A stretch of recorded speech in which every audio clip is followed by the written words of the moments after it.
சுபு தொழுதுவிட்டு தனது மளிகை கடையை திறந்த தீன் காக்கா காலண்டரில் தேதியை கிழித்துவிட்டு இருக்கையில் அமர்ந்தார். வேலையாட்கள் சாமான்களை பரத்த ஆரம்பித்தனர். வியாபாரமும் ஆரம்பித்து சூடு பிடித்து ஓய்ந்திருந்த நேரம். அந்த சமயத்தில் கடைக்கு வெளியே 15 வயது மதிக்கத்தக்க சிறுவன் ஒருவன் அலங்கோலமாக வந்து நின்றான். அவனது கோலம் பிச்சை கேட்பதாக காக்காவுக்கு தோன்றியது. தம்பி, இங்கிட்டு வா என கூப்பிட்டு அவன் கையில் கொஞ்சம் காசை கொடுத்தார். வந்தவனோ எந்த அசைவுமின்றி பசிக்குது என்றான். உடனே ஒரு வட்டப்பண்ணை எடுத்து அவனிடம் கொடுத்தார்.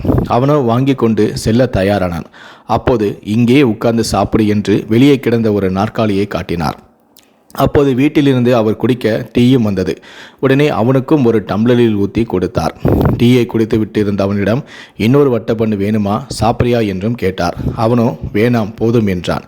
டீயை குடித்துவிட்டு கிளம்புறேன் என்றான். இங்கிட்டு வா, உன்னோட அம்மா அப்பா எங்கே, ஏன் இப்படி அலங்கோலமாக இருக்கிற என்று அக்கறையுடன் கேட்டார் தீன் காக்கா. அம்மா சின்ன வயசில் இறந்துட்டாங்க, அப்பா இறந்து 7 நாளாச்சு, நான் பக்கத்து கிராமத்திலேருந்து வரேன் என்று சொன்னதுமே தீன்காவின் கண்கள் கலங்கிவிட்டது. இன்னது, அம்மா அப்பா இறந்துட்டாங்களா? சரிப்பா, சொந்தக்காரங்க யாரும் இல்லையா, எங்கே போகிற இப்போ என்று கேட்டார் கரிசனத்துடன். அவனோ யாருன்னும் எனக்கு இருக்க பிடிக்கல, ஏதாவது வேலை தேடி போகிறேன் என்றான். வேலை தேடி போறியா, அப்போ நம்ம கடையிலே வேலை செய்றியா என்றார் அவனிடம்.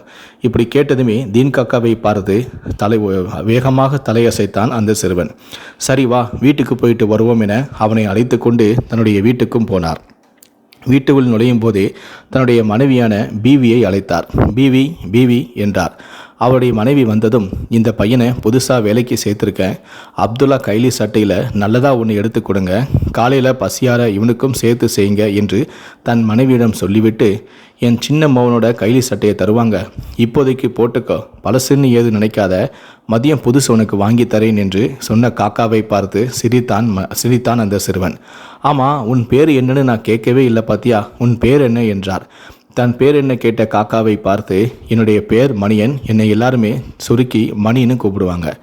காலை வேலை, கடை வேலை, வீட்டு வேலை, வெளி வேலைன்னு மணியும் சுறுசுறுப்பாக வேலை பார்த்து கொண்டு இருந்தான். 3 வேளையும் வீட்டு சாப்பாடு, அது இதுன்னு குறைவில்லாமல் 1 மாதமும் ஓடிவிட்டது.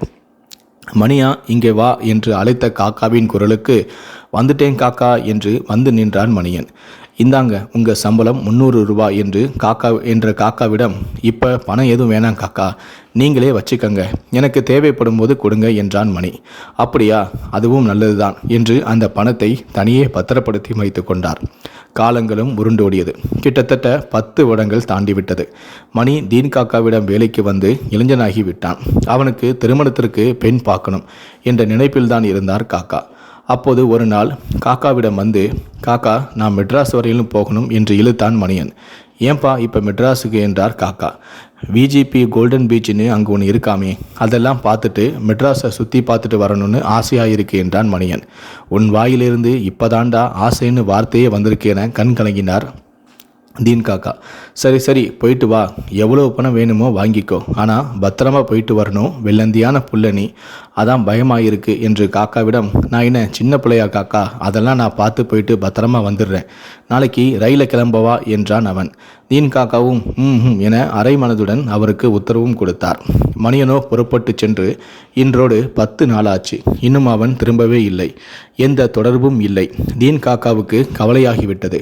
மெட்ராஸில் அவருக்கு தெரிந்தவர்களை தொடர்பு கொண்டு விசாரித்த வகையில் ஒரு தகவலும் இல்லை. அவரே நேரில் சென்று 3 நாட்கள் மெட்ராஸிலேயே தங்கி அலைந்து திரிந்து விசாரித்து பார்த்து விட்டார்.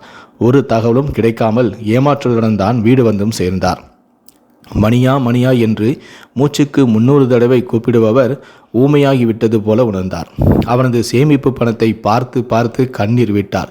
10 வருடங்களாக அவனுடைய சம்பள பணத்தை வாங்காமல் என்னை நம்பி கொடுத்துவிட்டு சென்று விட்டானே என அதை பார்த்து பார்த்து கண் கலங்கினார். நான் கடனாளியாகி போய்விட்டதாகவும் அவரது மனம் ரணமானது.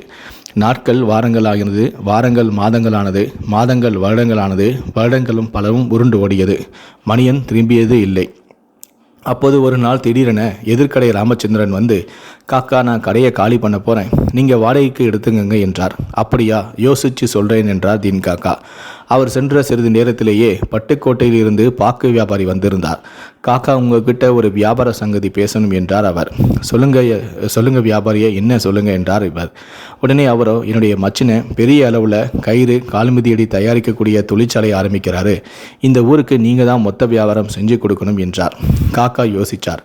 அப்படியா, நாளைக்கு நான் நேரில் வரேன், பொருட்களை பார்த்துட்டு பேசிக்கிடுவோம் என்றார். அவரும் மகிழ்ச்சியுடன் விடையும் பெற்றார். மதியானம் சாப்பிட்டிருக்கு வீட்டுக்கு வந்த தீன் காக்கா தன்னுடைய மனைவி பீவியிடம், எதிர்க்கடை ராமச்சந்திரன் கடை காலியாக தான் நம்மளை எடுத்துக்க சொல்கிறாரு.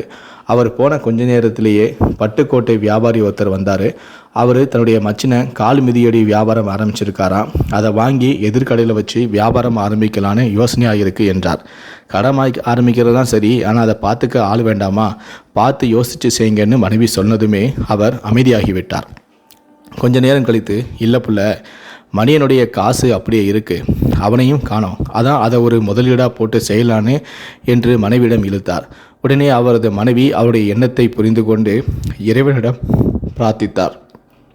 அன்று சாயங்காலமே எதிர்கடை ராமச்சந்திரனை கூப்பிட்டு கடைக்கு அட்வான்ஸும் கொடுத்து விட்டார். அடுத்த நாள் புறப்பட்டு போய் மிதியடிகளின் தரத்தையும் அழகையும் கண்டு திருப்தி கொண்டு அந்த வியாபாரியின் மைத்துனரிடம் தொகையையும் கொடுத்துவிட்டு பொருளை அனுப்பும்படியும் சொல்லிவிட்டு ஊர் திரும்பினார் தீன் காக்கா. அடுத்தடுத்த வாரங்களில் புதிய கடைகள் திறக்கப்பட்டது. மிதியடி மட்டுமல்லாமல் கயிறு சார்ந்த பொருட்கள், துணி பைகள், ட்ரங்க் பெட்டிகள், தலையணை, பாய் என பல பொருட்கள் கொண்டு அந்த கடை நிரப்பப்பட்டது. வியாபாரமும் சூடிபிடிக்க இன்னும் பல வகையான பொருட்களை கடையில் இறக்கினார் தீன் காக்கா. நல்ல திருப்தியான வியாபாரம், போதுமான லாபம், தரமான பொருள் என அந்த கடை நகரின் ஒரு அடையாளமாகவே மாறிப்போனது. தீன் காக்காவினால் நம்ப முடியவில்லை அந்த கடையின் வளர்ச்சியும் வியாபாரத்தையும். இவ்வாறாக அந்த கடை ஆரம்பித்து கிட்டத்தட்ட 7 ஆண்டுகள் கடந்துவிட்டன. அப்போது மீண்டும் ஒரு நாள் சுபு தொழுதுவிட்டு கடையை திறந்து உட்கார்ந்திருந்தார் தீன் காக்கா. அப்போது தூரத்தில் யாரோ ஒருவர் தளர்வாக கடையை நோக்கி வருவதைக் கண்டு பார்வையை கூர்மையாக்கினார். மணியா என்று பதட்டமாக சொல்லியவாறே எழுந்து நின்றார் தீன் காக்கா. அப்போது மணியன்தான். மணியனோ அவர் அருகில் வந்து வெறுமையான பார்வையை கீழ் நோக்கி செலுத்தி கொண்டே, நல்லா இருக்கீங்களா காக்கா என்றான். என்னாச்சுப்பா உனக்கு, மெட்ராஸ் போயிட்டு வரேன்னு போனவன் தான் நீ, ஒரு செய்தியும் இல்லை, நான் தேடாத இடமும் இல்லை, எங்கே போனேன், என்ன ஆச்சு உனக்கு, ஒரு கடுதாசி கூட இல்லை, தவிச்சு போட்டேமே மணியா என்றார் காக்கா கண்களில் கண்ணீருடன். சொல்ல முடியாத வேதனை காக்கா, ஒரு பெண்ணுடைய மானத்தை காப்பாற்ற போய் கொலை குற்றவாளி ஆக்கப்பட்டு 7 ஆண்டுகள் சிறைதண்டனை பெற்றுவிட்டேன் காக்கா, உங்கள் முகத்தை பார்க்கவும் எனக்கு கூச்சமாக இருக்கு காக்கா என்றான் மணியன். அப்படியல்ல மணி, நீ தப்பு பண்ண மாட்டேடா, எனக்கு தெரியும்டா, உள்ளே வா என்றார் தீன் காக்கா. காக்கா, நான் ஒன்றும் இல்லாதவனா அப்போ சிறுவனா உங்கள் முன்னாடி நின்ன மாதிரியே இப்போவும் நிற்கிறேன் காக்கா. என் வாலிபம் சிறையிலேயே போச்சு, மானமும் போச்சு, உடல் வலிமையும் போச்சு, பசிக்குது காக்கா என்றான் கண்ணீருடன் மணியன்.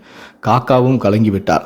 அப்படி சொல்லாதடா மணியா, நாங்கள் இல்லையாடா உனக்கு, இந்தா இதை முதல்ல சாப்பிடு என்று தான் கடையில் இருந்த பிஸ்கட் பாக்கெட்டை கொடுத்துவிட்டு தனக்கு வந்த டீயையும் ஒரு டம்ளரில் ஊற்றி அவனிடம் கொடுத்தார். அவன் டீயை குடித்துவிட்டு தன்னை ஆசுவாசப்படுத்தி கொண்ட மணி, உங்களை பார்க்கணும் போல தோணுச்சு காக்கா, பார்த்துட்டேன், நான் கிளம்புறேன் காக்கா என்றான். அப்படி சொன்னதுமே மணியனின் பேச்சை குறுக்கிட்டவாறே, எங்கப்பா போற என்றார் காக்கா.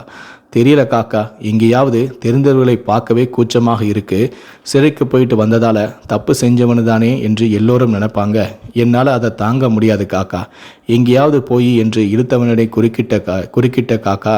போய் என்ன செய்ய போற என்று காக்கா கேட்டதுமே, போய் ஏதாவது வேலை பார்த்து கிடைக்கிறத சாப்பிட்டு என் காலத்தை ஓட்டி முடிச்சிடுன்னு காக்கா, நான் கிளம்புறேன் காக்கா என்றான் மணியன் கண்களில் கண்ணீர் சிந்தியபடியே. அப்போது, ஏன் அப்படி நினச்சிட்ட, நான் இல்லையா உனக்கு, என்னை பற்றி நீ என்ன நினச்ச என்று காக்கா சொன்னதுமே, நான் அனாதையாக வந்தப்போ உங்களுடைய வீட்டில் ஒருத்தனாக நினச்சி வளர்த்தீங்க, பெரிய மனசு காக்கா உங்களுக்கு, நான் தான் உங்கள் பேரை கெடுக்கிற மாதிரி நடந்து போச்சு, ஊர் எப்படி பேசிச்சோ, மேற்கொண்டு உங்களுக்கு கஷ்டம் கொடுக்க மனசு வரல காக்கா, நான் எங்கேயாச்சும் போகிறேன் காக்கா என்று சொன்னான் மணியன். உடனே கோபமான தீன் காக்கா, போ, எங்கே வேணா போ, அதோ அந்த எதிரில் இருக்கிற கடை உனக்கு சொந்தமானது, அதை விற்று காசாக எடுத்துட்டு எங்கே வேணா போ என்று காக்கா சொன்னதுமே திகைத்து அவர் கை காட்டிய திசையை நோக்கி பார்த்தான் மணியன். மணியன் மெர்சன்டைஸ் என்ற ஒரு பெயருடன் கடை பளபளத்தது. குழப்பத்துடன், என்ன காக்கா இது என்றான் மணியன். உன் காசு தாண்டா, 10 வருஷத்துக்கு மேலா நீ உழைச்சதுக்கான சம்பள காசில் நான் திறந்த கடடா அது. அல்லாஹ் அதில் அபிவிருத்தியை உண்டாக்கி மேலே மேலே வளர்த்து இப்போ ஒரு பெரிய மரமாக வளர்ந்து நிற்குது. உன்னோட ஹக்கு மணியா அது, உனக்கு மட்டுமே சொந்தமானதுடா. இந்தா சாவி, போய் அந்த கடையை திறந்து கல்லால் உட்காரு. அதுக்கு முன்னாடி வீட்டுக்கு போய் குளிச்சுட்டு புது ட்ரெஸ்ஸை போட்டுட்டு வா என்று சொல்லிவிட்டு எங்களையெல்லாம் விட்டுட்டு போராடாம்ல என்று முணங்கிவிட்டு முகத்தை பொய் கோபமாக வைத்து கொண்டார் தீன் காக்கா. மணியனோ திகைத்து மிரண்டு போய் நின்றான். இன்னும் ஏன் நிற்க, கிளம்பி போய் குளிச்சுட்டு வா. என்ன கடன்காரனாகவே வச்சிடலான்னு முடிவு பண்ணிட்டியா? உன் கடனை அடைக்காம நான் ஹஜ்ஜுக்கு கூட போகாமல் கிடக்கேண்டா மணியா. நீ கூச்சநாச்சப்படாமல் பெரும்பாடுபட்டு சம்பாதிச்ச காசு மணியா இது, சாவியை வாங்கிக்க மணியா என்றார் குரல் தழுதழுக்க. ஒரு முழுமையான மனிதனாக தீன் காக்காவை கண்டான் மணியன். கண்களில் நீர் சாரையாக வழிந்தோட. ஒரு நபி மொழியை கருவாக கொண்ட சிறுகதை இது. மிக நீண்ட கதையாக பதிந்தவைக்கு மன்னிக்கவும். நேர்மை நமக்கு ஈருலகிலும் வெற்றியை மட்டுமே தரும் என்பதை உணர்த்ததான் இந்த வீடியோ. யாருக்கும் தீங்கின்றி நல்லெண்ணத்துடன் பயணத்தை தொடருவோம். இந்த வீடியோவை பற்றி உங்களுடைய கருத்துக்கள் என்ன அப்படிங்கிறத கீழே இருக்கக்கூடிய கமெண்ட் செக்ஷனில் மறக்காமல் சொல்லுங்கள். முடிந்தளவுக்கு இந்த வீடியோவை மற்றவங்களுக்கும் ஷேர் பண்ணுங்கள். நன்றி, வணக்கம்.